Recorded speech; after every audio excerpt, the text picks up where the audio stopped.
Hey nerds, Farmer Jesse here. Welcome to Growers Daily, your daily dose of ecological farming insight. It is Tuesday, September 2nd, 2025, and today we're talking about ginger, a lot about ginger, and also let's discuss some easy and fun ways to use basically anything that comes out of the garden. So let's do it.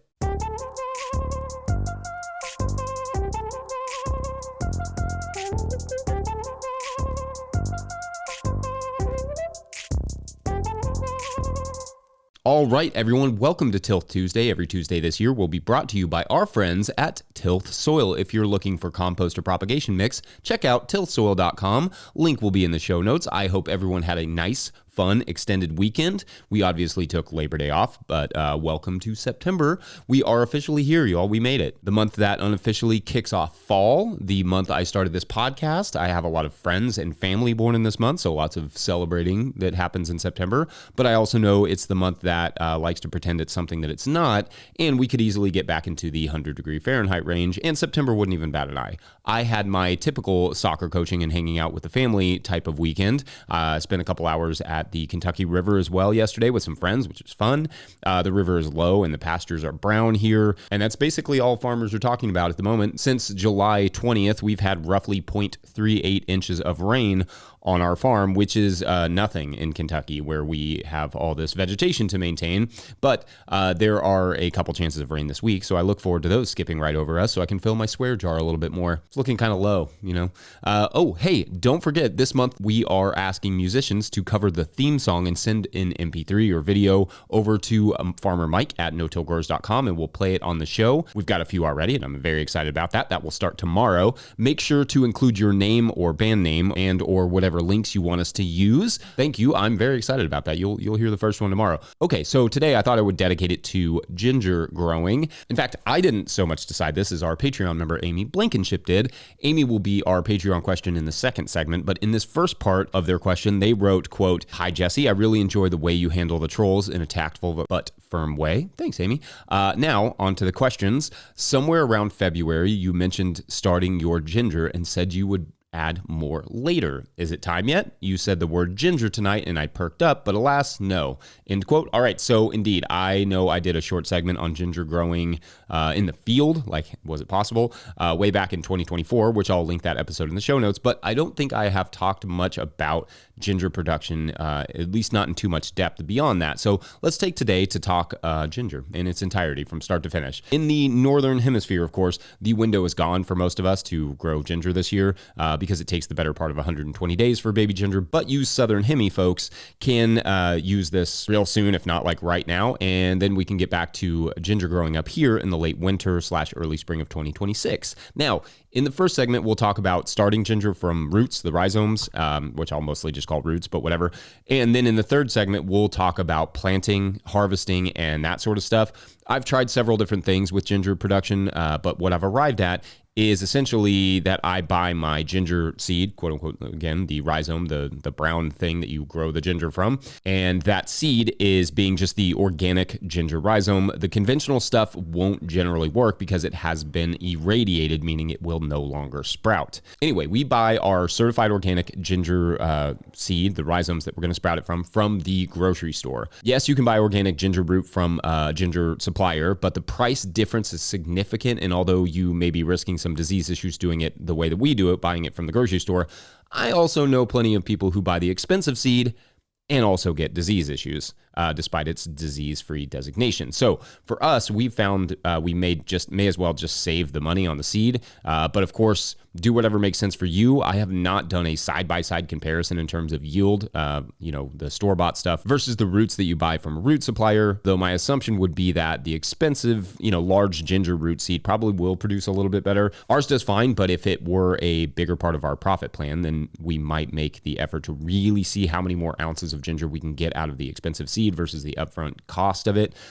In general, larger seed root tends to yield higher according to the study. So seed quality or not, go for the big ones. In tropical or some subtropical climates, unsprouted ginger seed roots can be placed directly into the soil to sprout them. For us here in Kentucky Zone 6B, we are just a little bit too cold for that to make any sort of sense, at least in the spring, and definitely not in the field, but really anywhere, because ginger can take several weeks to germinate. Instead, what we do is we break the roots up slightly into slightly smaller pieces with at least a few growth points, like the little pointy part of the ginger root.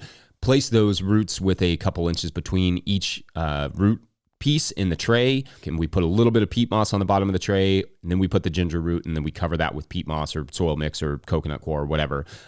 There is, in fact, a good guide from Illinois State University that I will link in the show notes for some of the more details on how to do this. The roots need decent moisture and humidity, but the top of the medium, whatever it is, should also be allowed to dry out for a day after watering it. So water heavy and then let it just kind of dry out for a day or two, and then you can water it again. If it all stays too wet, the roots can rot, so you don't want it to just stay, soaking wet the whole time. The optimum temperature for sprouting ginger is 80 degrees Fahrenheit. That's like 27 degrees Celsius, so above room temperature, essentially. A heat pad and humidity dome are ideal, but y'all, I've germinated ginger and turmeric, which has very similar production, in trays in an off-grid cabin before. So don't feel like you have to overthink this. It has to be warm, it has to be humid, those sorts of things. They cannot get cold and definitely not freeze or they will rot. Preferably the roots would have some sort of breathable humidity dome over them. Even an additional tray works, like just put a tray right over top until they sprout. Now, I stick the trays in the same closet as I do our hot water heater. I've talked about this when I talked about grafting the tomatoes, but I use that same space because it's nice and warm. Then when I see a sprout, I put it under a grow light by a window. Then ideally you get a little bit of growth before it's spring and it's time to plant. We will discuss spacing and production and all that good stuff in the third segment, but we are typically starting our ginger about 6 weeks before we want to plant it, give or take. And we like to get it roughly 6 inches tall before we plant it if possible, again, give or take. In the tunnel, we plant in roughly like mid-April, so we'd be starting in like February. In the field, we plant in mid-May after our last chance of frost, and preferably after a tarping. Or after we have warmed that area using row cover or something. And for those, we'd start usually in like mid-March. In other words, you don't want it to go into cold soil if you can, with the tarping or with the row cover or whatever. You want to just warm that soil slightly. For us, for right now, we are just growing ginger in the corners of our greenhouse because it's an easier use of that space and we don't need a ton of ginger at the moment. But next year, we will have to rotate it out of that space and probably into its own bed in the tunnel just for simple disease protection. We don't want to place it in the same place and risk getting diseases.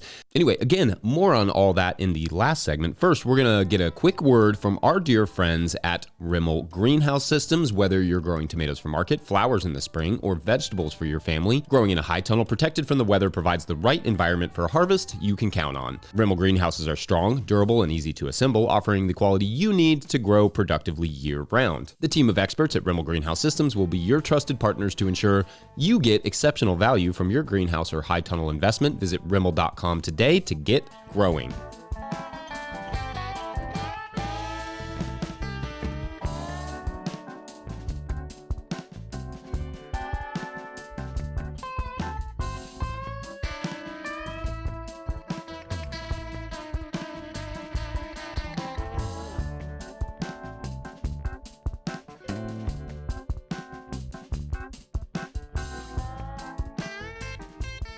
If you, the listener, are enjoying this podcast, getting even a small amount of value from it, consider supporting our work over at patreon.com/no-till-growers. I will try to get to questions from everywhere that questions come in, but I will always get to your Patreon questions. Now, today's Patreon question comes to us from, as I said, Patreon member Amy Blankenship, who got us started on the ginger, but we're going to take a second to answer the second part of Amy's question, which was, quote, speaking of yummy things, my favorite thing about gardening is your focus shifts from perfect recipes to using what you have.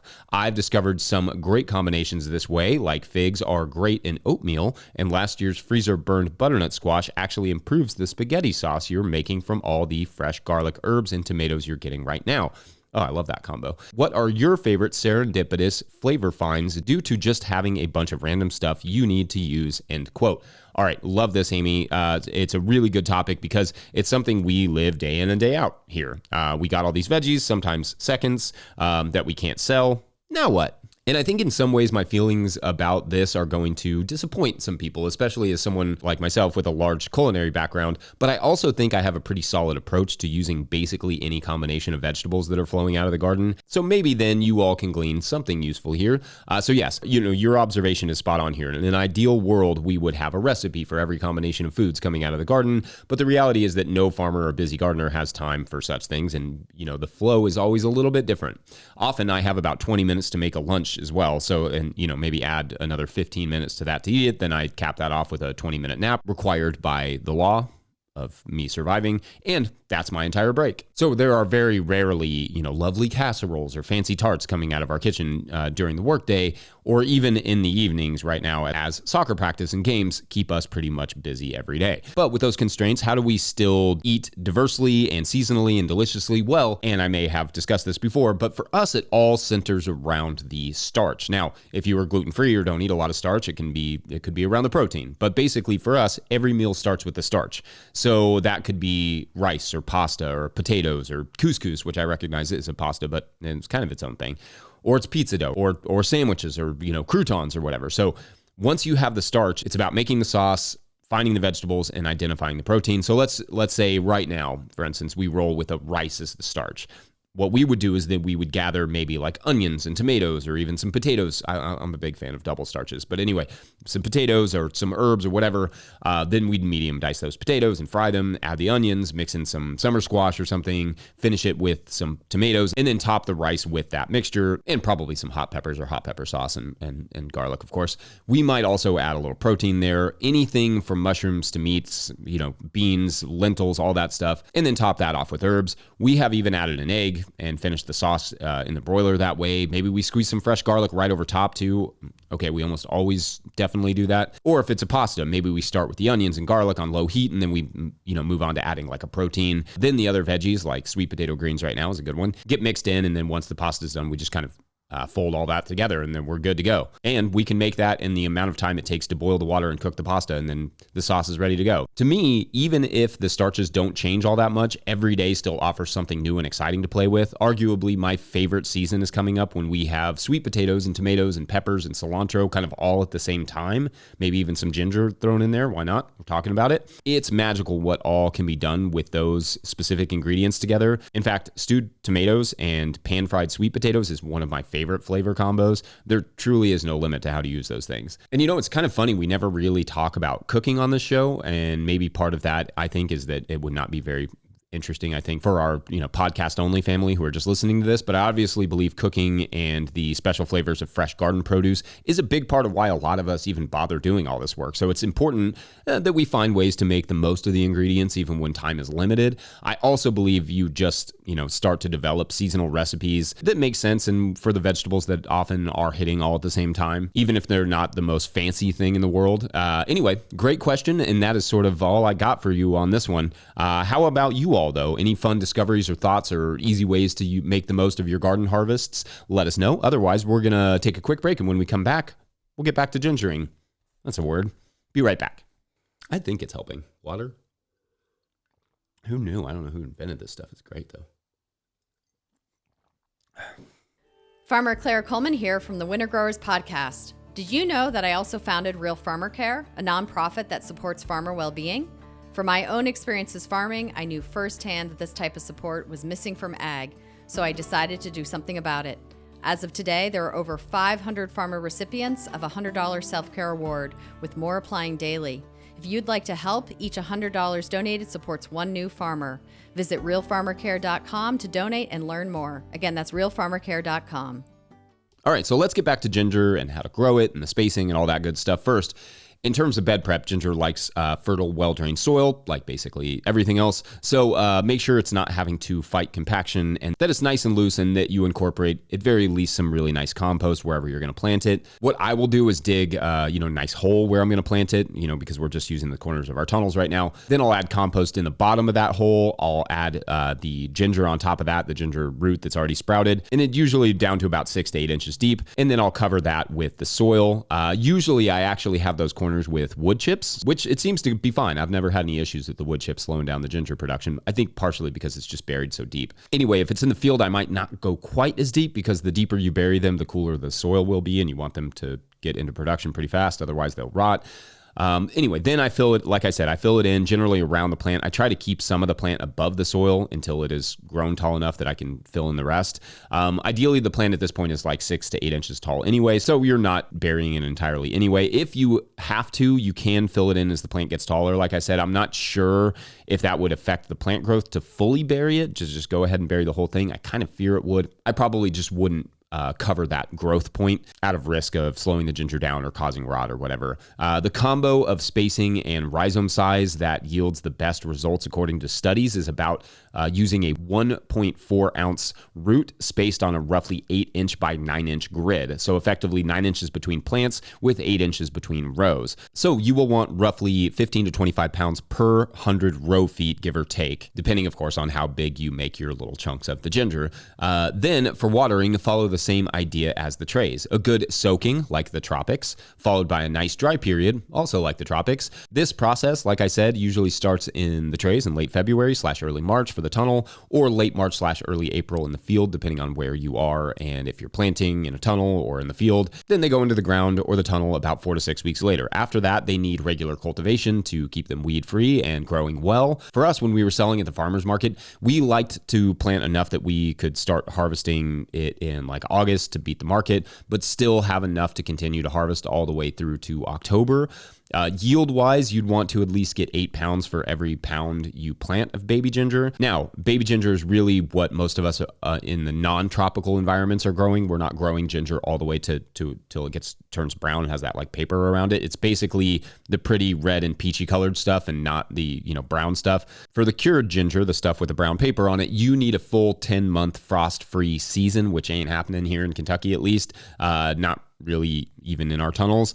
That said, the baby ginger will cure to some extent on the countertop. It just won't have the longevity of the cured ginger they grow in the tropics.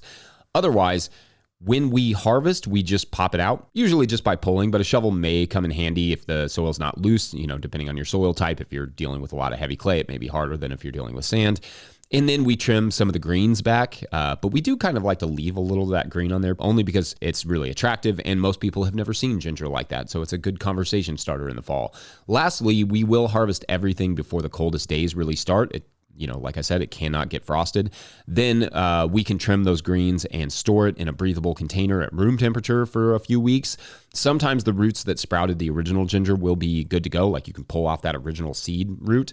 Though I believe the yields are going to reduce a little bit that way, and the risk of disease is potentially higher. So I may not be worth taking up production space with the reused roots. Maybe find a place to use those as ornamentals or something. Anyway, I think that's the bulk of what I may say about ginger production. What did I miss? Let me know. And otherwise, I think we're done here Tuesday, pretending to be Monday. Don't forget, No Till Growers is now officially a nonprofit 501c3, so donations are tax deductible and greatly appreciated. Also appreciated is I got this book from John Collier, who I haven't read it yet. It looks very cool though.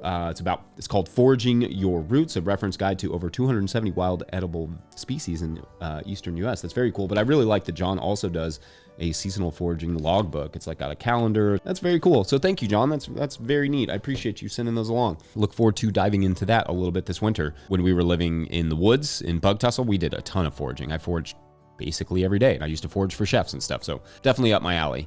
Where was I? Let's see. Please make sure to like and subscribe and or follow wherever you're getting this podcast. That's an easy way to help us out. Enormous thank you to all of our show sponsors. And if you'd ever like to sponsor the show, you can reach out to Farmer Michelle at notillgrowers.com.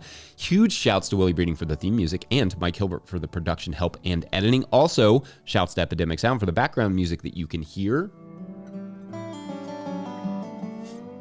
Pick up a hat like this or like our beanies that Michael put a picture on the screen, or a copy of the Living Soil Handbook. Do that at notillgrowers.com to support our work. Big thank you to everyone over at patreon.com/notillgrowers, where at a certain level, or if you just bump up from one level to another, or you sign up in the month of September now, you get a shout out on the show. So big shout outs today to Michael Miners, Ebola Lola Titus, the Rude Doula. That's a tongue twister and a Patreon member. That's fun.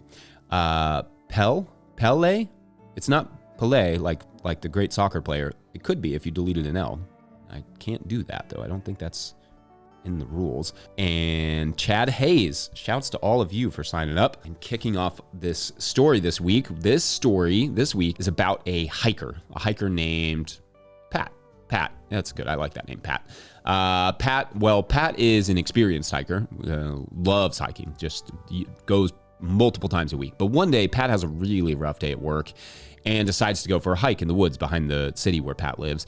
It's nice, fall afternoon, leaves are changing and all that stuff. And usually Pat would let someone know where they were going hiking and all that stuff, and how long it would take. But this day, Pat was in a hurry. Pat was, fuming mad from the work thing and just heads out to blow off some steam. And usually Pat would be fine because, they've hiked this particular trail like 1,000 times. But there was just one hitch. What was that hitch? Well, that is for tomorrow on The Hitchhiker. That's not just spooky, but it's also a nice little play on words. Anyway, thanks for watching and/or listening. We'll see you then. Bye.